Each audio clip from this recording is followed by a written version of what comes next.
اور یہ گارنٹی دیں تمام عرب اور مسلم ممالک کہ جناب حماس جو ہے وہ فیوچر میں کسی قسم کی فوجی کارروائی اسرائیل کے خلاف نہیں کرے گی. اب یہ بہت بڑی بات ہے, یہ بہت بڑی بات ہے. بالکل ہم دیکھتے ہیں کہ اسحاق ڈار کل پریس کانفرنس کر رہے تھے, وہ یہ کہتے ہیں کہ اولین ترجیح اس وقت جنگ بندی ہے, سیز فائر ہے. عرب ممالک بھی یہی کہتے ہیں, مسلم ممالک بھی یہی کہتے ہیں, ہمارا بھی یہ موقف ہے کہ اس وقت جنگ بندی پرائیورٹی ہے. جس طرح بھی آپ نے کہا کہ عرب ممالک, مسلم ممالک توقع کر رہے ہیں کہ حماس اگری کر جائے گا ان 20 نکات سے. if things go south, خدا نخواستہ, what options does Hamas has? مطلب Hamas is out of options at this point. بہت اہم سوال کیا. دیکھیے میں دوبارہ یہی کہہ رہا ہوں کہ میں سمجھتا ہوں کہ یہ خوشائند پلان ہے, لیکن اس میں سے بیشتر جو ہیں اس کے اوپر پیش رفت پاسبل ہے. لیکن یہ کہنا کہ منون 20 کی 20 شقوں سے حماس مان جائے گا, یہ میرے لیے تھوڑا سا مشکل ہے. لیکن یہ بات آپ سے میں اگری کرتا ہوں کہ جناب دوسری آپشن کا مطلب یہ ہے کہ پھر اگر حماس اس کو نہیں مانتا تو پھر اسی طرح اسرائیل نسل کشی جاری رکھے گا, اور امریکہ جو ہے صدر ٹرمپ کہہ چکے ہیں کہ وہ ان کا ہاتھ نہیں روکیں گے. اور وہ مطلب دا پوائنٹ از کہ اس وقت حماس نے یہ فیصلہ کرنا ہے کہ انہوں نے اپنی فلسطین کے اندر جو سیاست ہے اس کو زیادہ اہمیت دینی ہے یا معصوم فلسطینیوں کی زندگی, جان, مال اور عزت کو زیادہ اہمیت دینی ہے. اگر فلسطینی زندہ رہیں گے تو آزادی کی جدوجہد جو ہے وہ جاری رہ سکتی ہے, لیکن اگر وہ زندہ ہی نہیں رہیں گے اور ان کی نسل کشی ہو جائے گی تو پھر وہ کس کی آزادی کی بات کر رہے ہیں. تو یہ ایک بہت بڑی چوائس ماضی میں بھی بڑے معاہدے ہوئے, ماضی میں بھی بڑی ڈیکلریشنز ہمارے سامنے آئی ہیں, چاہے وہ ایجپٹ اس میں انوالو رہا ہو, ہم اور دیگر اوسلو والی بات کر لیں یا پھر ابراہیم اکارڈ کی بات کی جاتی ہے. آپ کے خیال میں یہ جو ہم معاہدے ہیں اور جس کے نکات ہیں یہ ان معاہدوں سے کتنے مختلف ہیں؟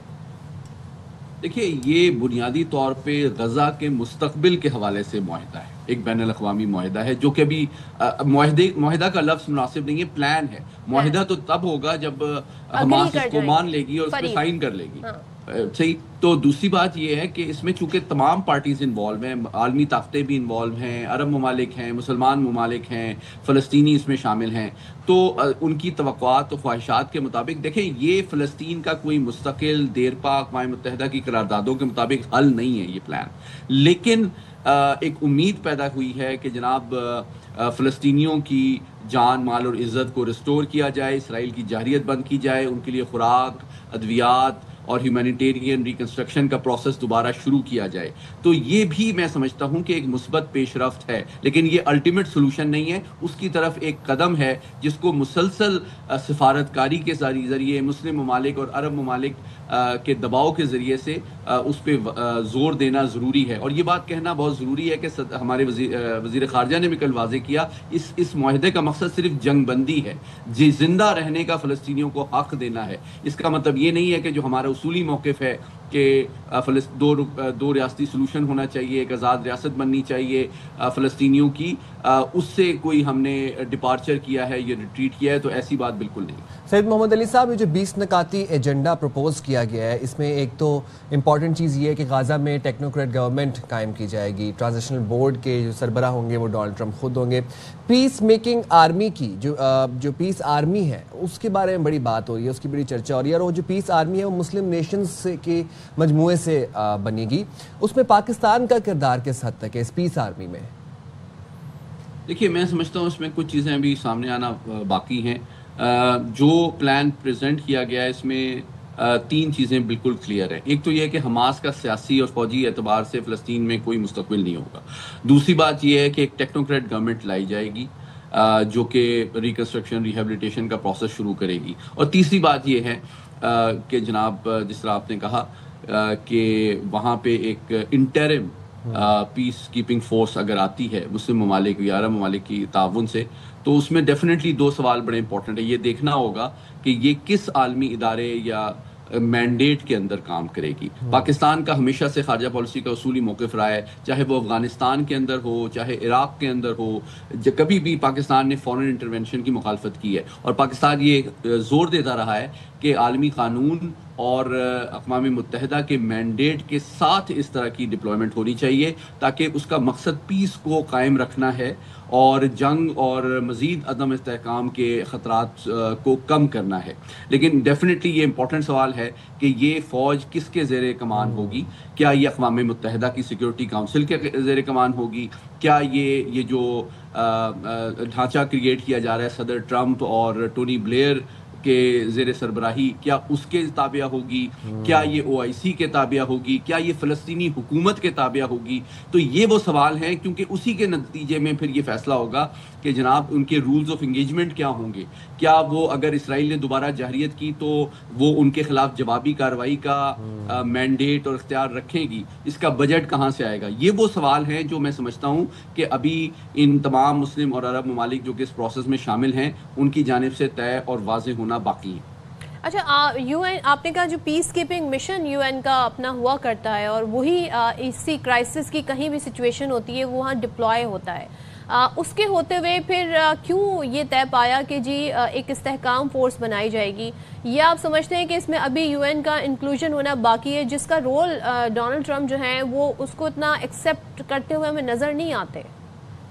دیکھیے، یہ جو پلان ہے اس کا جو اصولی موقف ہے اقوام متحدہ کی قرارداد جو موجود ہے فلسطین کے مسئلے کے حوالے سے، اس سے کوئی تعلق نہیں ہے۔ اچھا، اس لیے اس کو سمجھنا بہت ضروری ہے کہ یہ ڈونلڈ ٹرمپ صاحب کا 8 اہم مسلم اور عرب ممالک کی مدد سے، ان کی مشاورت سے جنگ بندی کا ایک منصوبہ ہے۔ یہ مسئلے فلسطین کا کوئی دیرپا اور فائنل عالمی قانون اور اقوام متحدہ قراردادوں کے مطابق حل نہیں ہے، یہ اس کی جانب ایک قدم ہے۔ بنیادی بات میں واضح کرنا چاہتا ہوں کہ اس کا مقصد فوری طور پہ جنگ بندی کو ممکن بنانا اور فلسطینیوں کو زندہ رہنے کا حق دینا، ان کے خلاف جارحیت کو روکنا، ان کی غذا، ان کی خوراک، ان کی ریکنسٹرکشن، ان کی ادویات کی بحالی ہے۔ اس کا مطلب یہ نہیں ہے کہ فوری طور پہ فلسطین کا مسئلہ حل ہو جائے گا یا اس کی کوئی گارنٹی امریکی صدر یا اسرائیلی صدر دے رہے ہیں، تو ایسی بات نہیں ہے۔ اس کے اوپر پیرلل میں جنگ بندی ہوگی تو باقی چیزوں کی طرف، امن کی طرف، آزاد ریاست کی طرف، دو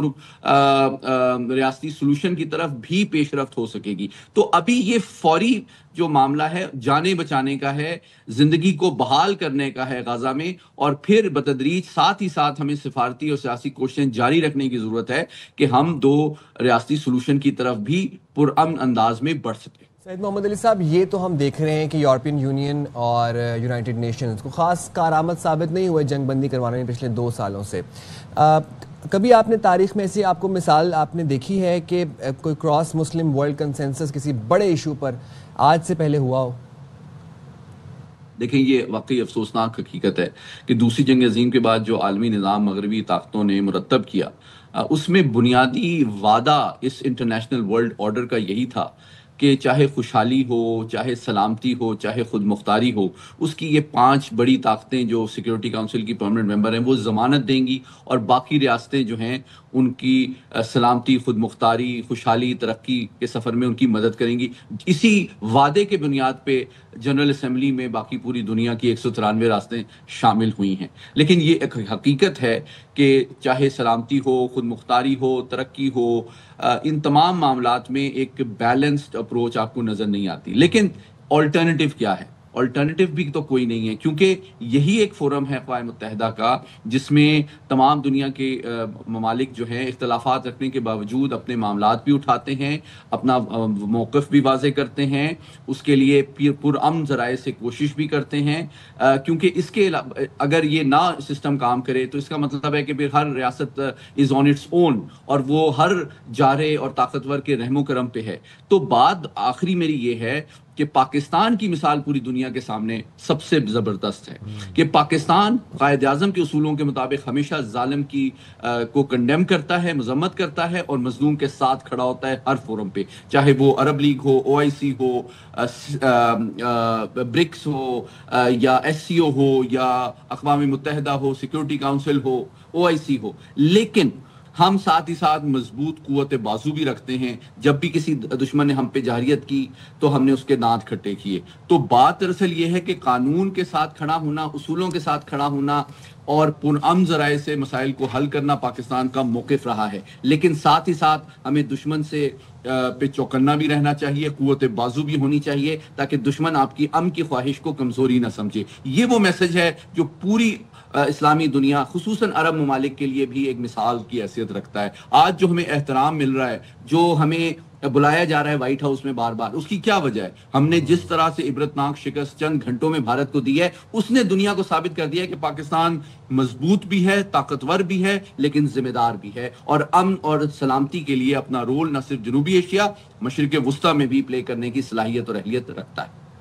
ٹھیک ہے، محمد علی صاحب اس ساری صورتحال پر بات کر رہے تھے، اور دیکھتے ہیں جی، کیونکہ ابھی تو حماس کی جانب سے اس ساری صورتحال پر اگری کرنا باقی ہے، جس کے لیے ڈونلڈ ٹرمپ نے انہیں 3 دن کا ٹائم بھی دیا۔ تھینک یو سو مچ سید محمد علی، ساری صورتحال پر بات کر رہے تھے، تو دیکھتے ہیں جی اس پہ آگے آنے والے دنوں میں مزید کیا ڈیولپمنٹ۔ بالکل جی، اور ایک پازیٹیو چیز میں ہمیں یہ نظر آ رہی ہے کہ مسلم ورلڈ کنسنسس آج سے پہلے ہم نے اس حد تک نہیں دیکھا، اور پاکستان اس میں ایک کی رول ادا کر رہا ہے۔ محمد علی صاحب نے بالکل درست فرمایا کہ پاکستان کی ملٹری ڈپلومیسی اور پولیٹیکل ڈپلومیسی کا ایک پیج پر آنا، سنرجی کے ساتھ چلنا ایک بڑا مضبوط بیس فراہم کرتا ہے پاکستان کی اس نیو امیج کو۔